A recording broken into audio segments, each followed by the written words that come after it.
Meanwhile, Ethan, now a tall, smart teenager, sat in his room surrounded by wires and gadgets. He was building a small solar-powered lamp. "Mom," he called. "If this works, we won't need NEPA anymore." Mrs. Benson laughed from the kitchen. "Ethan, you've been saying that since you were 10, he grinned. "This time I mean it." He was brilliant, humble, and loved helping others. His teachers said he had a mind beyond his age. But sometimes, when he sat alone, he felt different. "Mom," he asked one night, "where's my father?"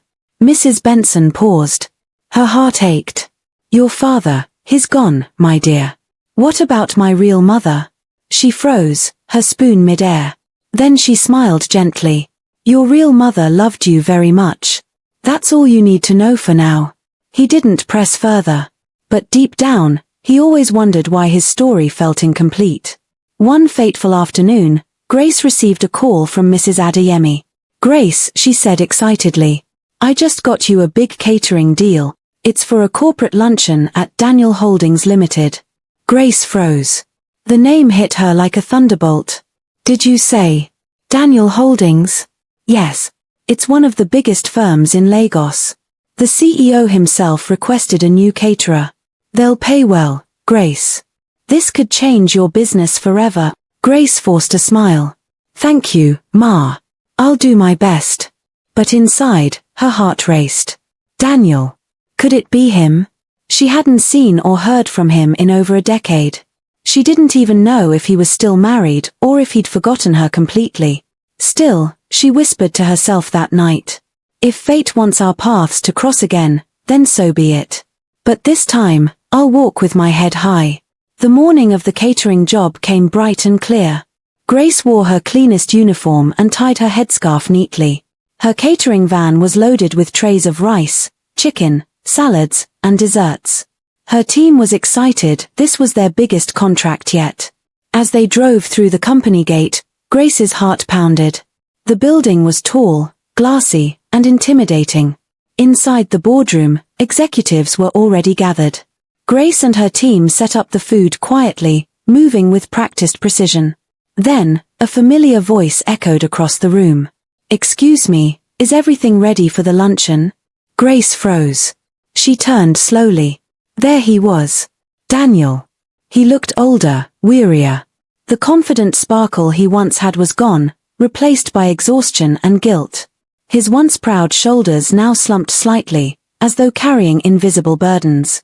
For a moment, the world stopped. Daniel's eyes met hers and widened. "Grace," he whispered. Her heart skipped. "Good afternoon, sir," she said calmly, her voice trembling slightly. He blinked, as if unsure whether she was real. "Grace, it's really you?" "Yes," she said quietly, keeping her composure. "I'm the head caterer for today." The room fell silent as the staff exchanged glances, sensing the tension. Daniel cleared his throat. "Everyone, please give us a moment." When they left, he turned to her. His voice broke slightly. "Grace, after all these years. I can't believe this." She gave a faint smile. "Life has its ways, Daniel." He looked down, ashamed. "You look different. Successful. Beautiful." Grace nodded slowly. "I had to become strong, Daniel. Life didn't give me a choice." He sighed deeply. "I've thought about you every day.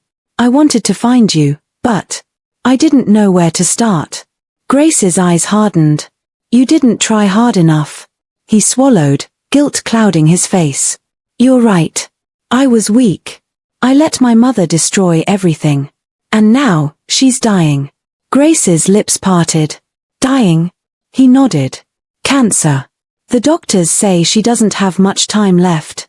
There was silence. Grace felt no joy at his words, only sadness. "I never wished her pain. I just wanted peace." Daniel's eyes glistened. "Grace, I lost everything. The business is falling apart. My mother's sickness drained us. I see now how blind I was." Grace looked at him, her heart torn between compassion and old pain. "Daniel, we all pay for the seeds we plant." He bowed his head. "I deserve that." She turned to leave, but he caught her wrist gently. "Grace, Can you ever forgive me? She looked down at his trembling hand, then back at him. Forgiveness isn't something you earn, Daniel. It's something you grow into. Maybe one day. Then she pulled away and walked out, her head high, her heart steady. Meanwhile, in another part of the city, a young man in a crisp white shirt stood on a big stage, holding a trophy. Cameras flashed everywhere. It was Ethan Benson, now 17, confident and brilliant. He had just won the National Innovation Award for inventing an affordable solar-powered generator made from recycled materials. As he received the award, the host asked him, "Ethan, what inspired you to create this?" He smiled shyly. "My mom always told me I was found during a rainy night. I guess I wanted to build something that brings light since I came from the dark." The audience gasped. Some clapped. Others wiped tears. Within hours, his story went viral. Boy found in the rain as a baby wins National Award for bringing light to the world. Grace was in her office the next morning when her assistant rushed in.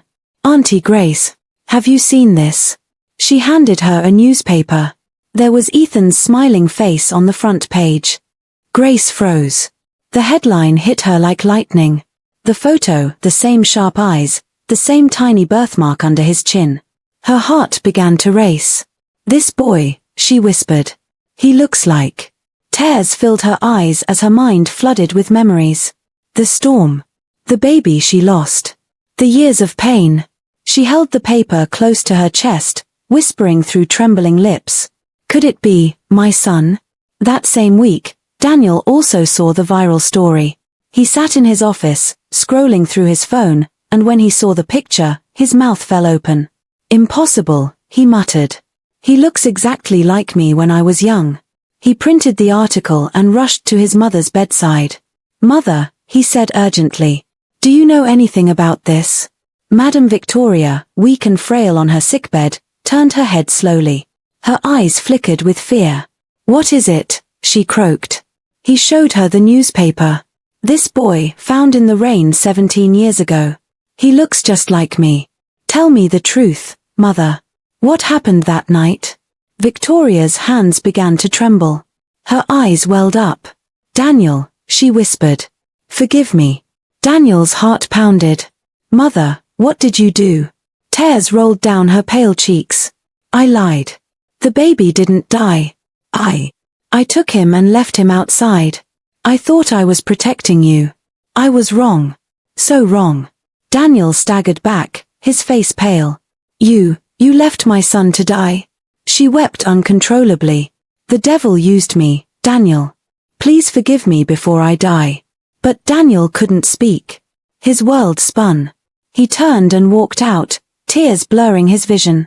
"God, what have we done?" he whispered. That night, Grace couldn't sleep. She stared at Ethan's photo again and again.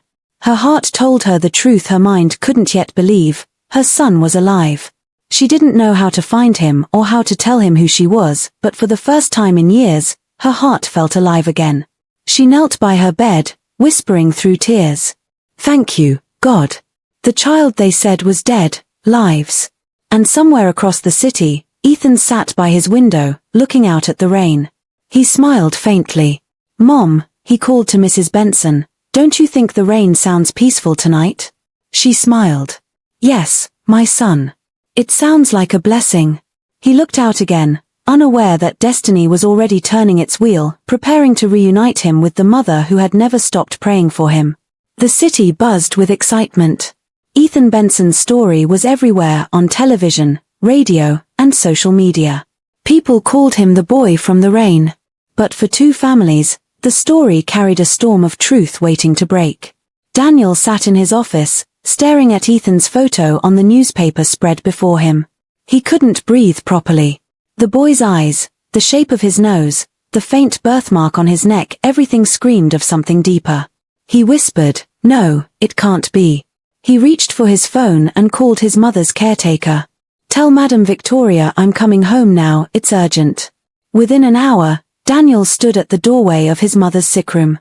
She lay weak, her body frail, her voice a whisper of what it used to be. He held up the newspaper, his hands shaking. "Mother," he said softly, "please, Tell me the truth. Who is this boy? Victoria's eyes fluttered open. For a moment, she didn't speak. But when her gaze fell on the headline, "Boy Found in the Rain Wins National Award," her lips trembled. "Daniel," she whispered. "I prayed this day would never come." Daniel stepped closer. "Mother, what did you do that night? What happened to my son?" Her eyes filled with tears. "I thought I was protecting you. I thought Grace wasn't good enough for this family. I lied, Daniel. The baby didn't die." He froze. "What did you say?" Her voice broke. "He was crying so loudly, that night after you left the hospital. I took him, and placed him outside the gate. I left him there in the rain." Daniel's knees gave way. He dropped to the floor, clutching his head. "You threw my son away," he cried. "I was blind with pride," she sobbed.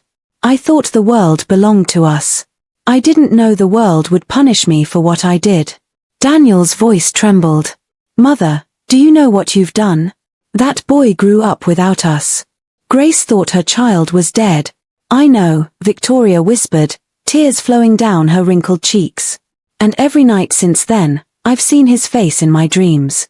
I asked God to give me one more chance to confess." Daniel stood up, his heart pounding. "Where is he now?" "Find him," she said weakly. "Find him, Daniel. Make things right, before I leave this world." Daniel didn't wait another second. He rushed out, grabbed his car keys, and sped off, tears streaming down his face. Meanwhile, Grace sat in her office, staring at the same newspaper. Her hands trembled as she traced the picture with her finger. She could still remember her baby's tiny face, the small brown birthmark on his shoulder. The same mark was visible in Ethan's photo, clear as day. "Oh God," she whispered.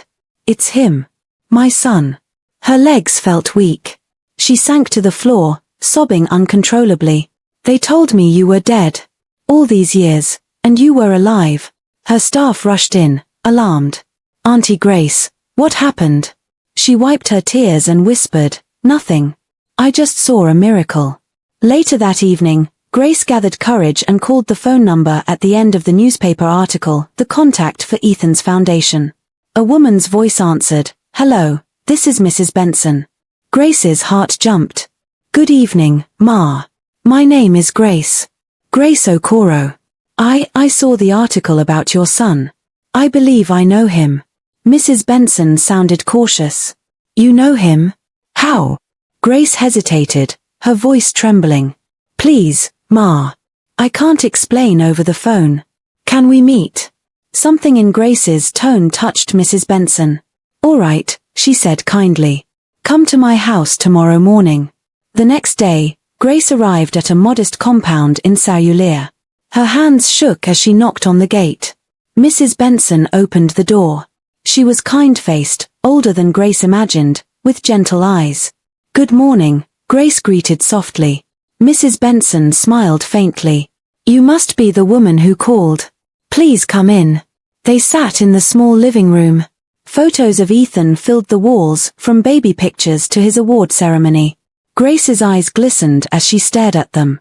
"Finally," she whispered, "Ma, where did you find him?" Mrs. Benson's expression softened. 17 years ago. It was raining heavily that night. I was returning from vigil when I heard a baby crying near the gate of an old house in Ikeja. He was cold, soaked, almost lifeless. I took him home and raised him as my own. I named him Ethan. Tears streamed down Grace's face. That was the house I worked in. The house of my husband's family. Mrs. Benson gasped, covering her mouth. "Oh my God. You mean you're..." Grace nodded, sobbing. "I'm his mother." For a long moment, the two women sat in silence, one trembling with disbelief, the other weeping with relief. Mrs. Benson finally reached out and held her hands. God truly works in mysterious ways. Just then, the door opened. Ethan walked in, cheerful and humming to himself. "Mom, you won't believe what happened today." He stopped mid-sentence when he saw Grace. "Good afternoon," he said politely. Grace stood frozen, staring at him. The same eyes. The same birthmark. The same dimple that used to flash when she kissed his cheek as a baby. Tears blurred her vision. My child, she whispered. Ethan looked confused. Mom, what's going on?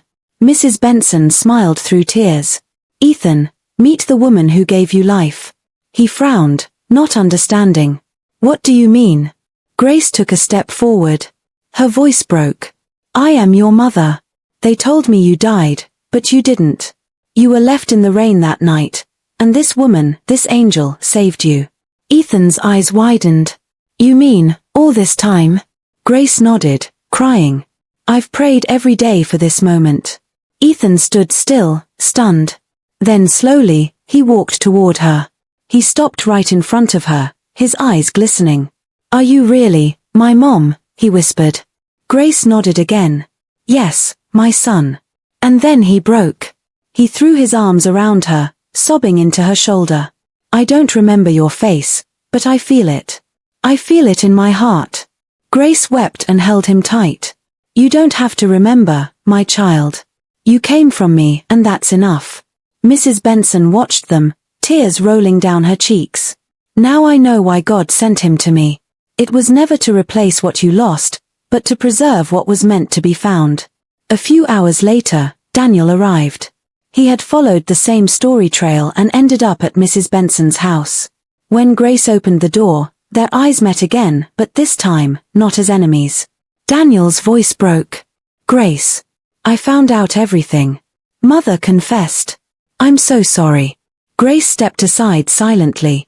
Inside, Ethan stood near the window. Daniel looked at him and froze. For a moment, father and son just stared at each other. Daniel whispered, he looks just like me when I was his age. Grace nodded quietly. He's your son, Daniel. Daniel approached slowly. Ethan. I'm your father. I didn't know the truth. If I did, I would never have. Ethan raised a hand gently. Sir, you don't have to explain. I've had two mothers in one lifetime. One gave me life, the other gave me love. Maybe that's enough.